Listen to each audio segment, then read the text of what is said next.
Hello everyone and welcome to Vlinko's channel.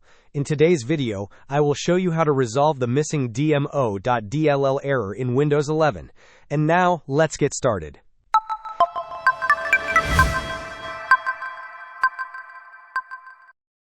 If you are encountering the error stating that DMO.dll is missing on your Windows 11 system, there are a couple of effective solutions we can try. First, let us address the Microsoft Visual C++ Redistributable.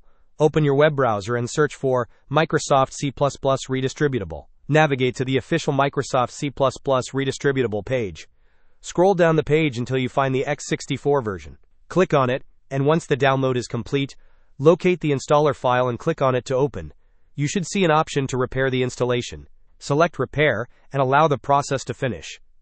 If repairing the C++ Redistributable does not resolve the issue, we will move on to using the System File Checker tool. Open the Windows search bar and type Command Prompt.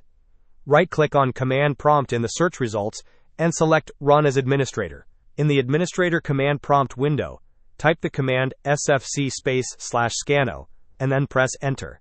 This command will initiate a scan of your system files and attempt to repair any corrupted or missing files. This process can take a considerable amount of time, so let it run in the background while you continue with other tasks. Minimize the command prompt window and allow it to complete its operation. Hope this was helpful. Don't forget to like and subscribe if you enjoyed. As always, thanks for watching, and I will see you in the next video.